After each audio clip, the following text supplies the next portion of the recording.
Dear students, so let us solve this interesting example of differential equation. Okay, so this differential equation we have and we have to find its solution. So right now we are working on first order linear differential equation and reducible to first order linear differential equation. Let us recall few things and then we will see how to solve this problem. Okay, see, we have seen already in our previous videos, that is standard form of first order linear differential equation is this one. Okay, dy by dx plus py is equal to q, where p and q are functions of x only. But see, sometimes it is not possible to reduce the given differential equation in this format. In that case, we try for the another format. That means dx by dy plus p dash x is equal to q dash. So that means here simply x is replaced by y and y is replaced by x. Here we get dy by dx, here we get dx by dy. Here p and q are functions of x, but here p dash and q dash are functions of y. This is the main difference. And we have a method to solve those equations. So now the first question, okay, how shall we solve this problem? Shall we go for the first method or shall we go for the second method? Okay, it is better to convert in dx by dy. Okay, I need to shift dx on that side, this bracket on this side, then you will get dy by dx, or I should go for dx by dy. In that case, you should shift dy on this side and this bracket should be on that side. Okay, so which will be the simple? I will go for that. Okay, let us see how to solve. See, I'm thinking that it is better to go with the second format. The reason is, if I go with the first format, then what will happen? This bracket will be shifted to the denominator here, getting, and dx will be shifted on that side.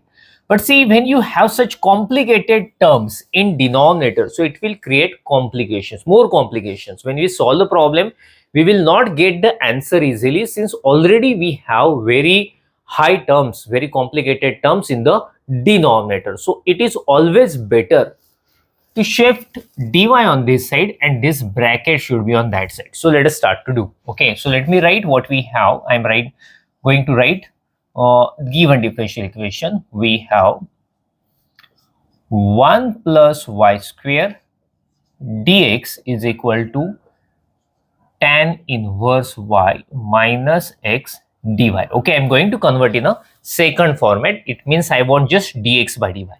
To bring that dx by dy, I'm shifting dy on this side. So you will get dx by dy. Here we have a multiplication. Let us shift this bracket to that side. So it will be in denominator. So tan inverse y minus x upon 1 plus y square. So now it is comparatively easy, since the denominator is quite simple, 1 plus y square.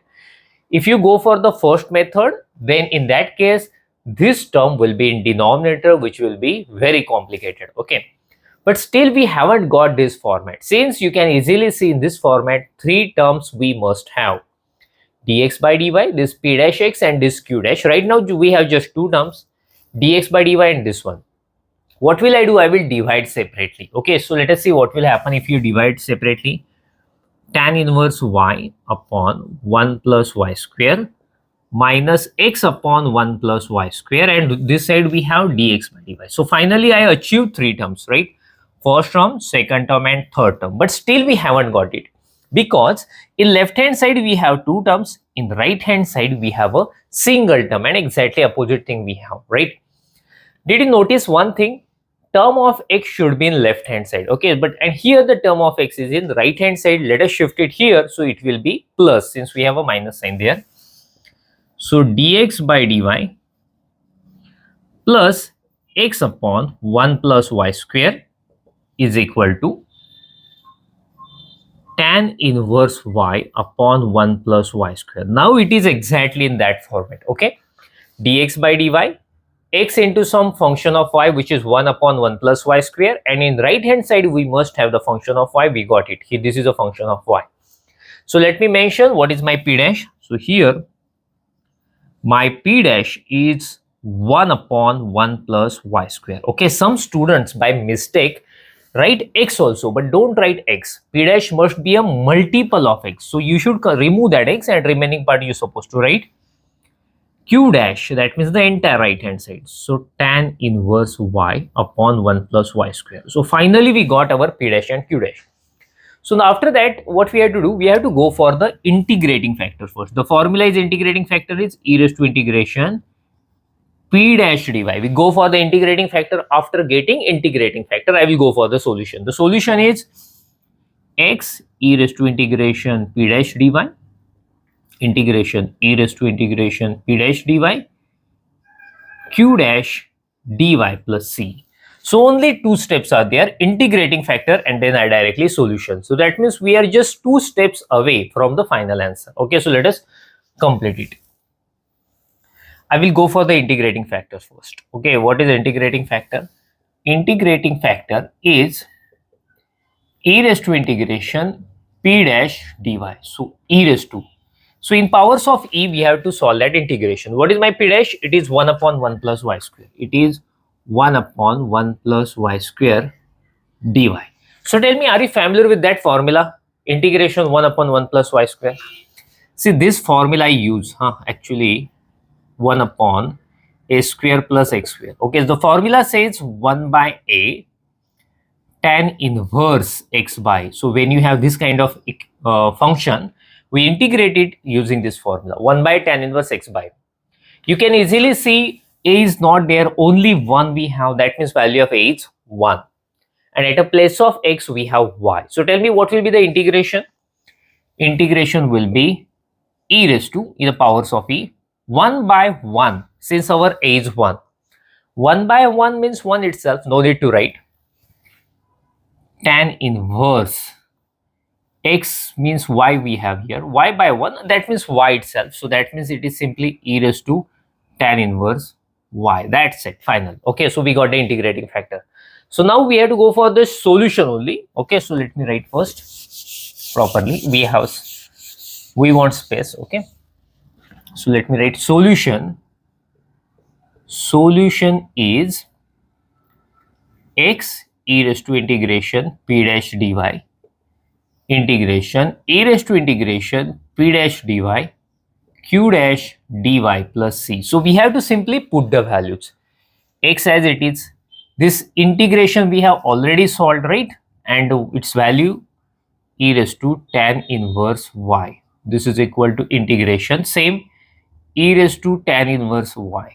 Q dash, where is my q dash? This is tan inverse y upon 1 plus y square dy plus c. See, in left hand side nothing to do, that is already solved. In right hand side we have to solve that integration, but see, it is looking very complicated. How many terms are there? Total 3 terms are there. E raised to tan inverse, and this 1 upon 1 plus y square. Okay, it is not possible to solve it directly. There is no any direct formula. So what will I do? I will going to put tan inverse y is equal to something. Okay, so let us put it, let us substitute, and let us make it simple. So tan inverse y is equal to t. See, how could I understand that I have to put tan inverse y is equal to t? Generally, you have to put something which is in powers or which is in angle. Okay, and its derivative must be present. I know that derivative of tan inverse y is 1 upon 1 plus y square, and which is already there. So that's why I understood that I have to put tan inverse y is equal to t. You must know the formulas of derivative, then you can also easily guess. Okay, generally when we have to put something, its derivative is already present there, or it is easily adjustable. So that's why if you know the derivatives, then you can easily understand what you have to do. So tan inverse y is equal to t, I'm going to put. When you put anything, the first task is to find its derivative, right? Derivative of tan inverse y, 1 upon 1 plus y square, and dy will be there near to it, and derivative of t is 1 dt. So that means 1 upon 1 plus y square, okay, and this dy, both of them will be replaced by t. Obviously, I'm going to put in right hand side only, okay, I will not touch to this left hand side, it will be as it is, e raised to tan inverse y, integration e raised to tan inverse y means t, this tan inverse y means t, and this 1 upon 1 plus y square and dy, that is dt plus c. Okay, so now we have to solve this simple integration and then we'll get an answer. But see, there is no more space to write. Make a screenshot of it first, then I will move further. So let us find the answer now. X e raised to tan inverse y, okay, is equal to integration t e raised to t dt plus c. So when you have the multiplication, okay, then I should go for integration u into v formula. So what is that u into v formula? I am telling you the general formula. Okay, general formula is u v1 minus u dash v2 plus u double dash v3 minus u triple dash v4 and so on. Okay, so let us try to understand this formula. So when you have the multiplication of two functions and when you want to integrate, then what we do, we find the derivatives of first function. You can easily see the first function as it is, its derivative, double derivative, triple derivative and so on. We continue and we take the integration of v. v1 means first integration of v, v2 means double integration, triple integration. In this way we go further and alternating minus plus signs. Now the question is where to stop, getting where we have to finish, otherwise there will be infinitely many terms. See, when the derivative after finite number of steps, derivative will be 0, at that case we stop it there. Okay, so now what will I do? This is my u and this is my v. Did you notice one thing? Actually, I had got e raised to t into t, but I wrote here t into e raised to t. Why? Tell me why. How could I decide that I should write t as a first function?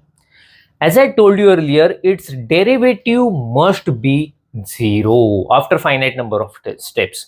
Then only you will terminate the process. Okay, and when you take e raised to t as a first function, its derivative will be e raised to t infinitely many times. If you take, you will get the same. You will never terminate the process. But see, when you consider such a polynomial function as a first function, after finite number of steps, its derivative will be 0. So that's why I've chosen that t as a first function and e raised to t as a second function. So let us see. I'm going to follow this one. Okay, u as it is, that means t as it is. v1 that means its integration. Integration is e raised to t itself. Minus sign is there, minus. Derivative of u, what is derivative of t? 1.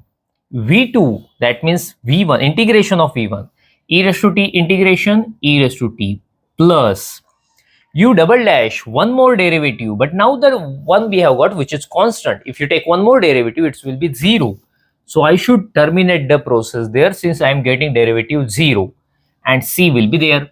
So let me write x e raised to tan inverse y. Okay, e raised to t we can take common and you will have in bracket t minus 1 plus c. So I cannot declare it as a final answer since t, that variable we have taken, its original value is tan inverse y. Let us resubstitute. So x e raised to tan inverse y is equal to e raised to tan inverse y minus 1 plus c. This is a final answer. Okay, actually some people can what they do, they solve it further also, one or two steps they do solve, getting now, but that is also enough. This is also you can consider the final answer. Okay, so the problem is over. Make a screenshot of it, note down this solution in your notebook, and then we will stop. Thank you. See you in next video.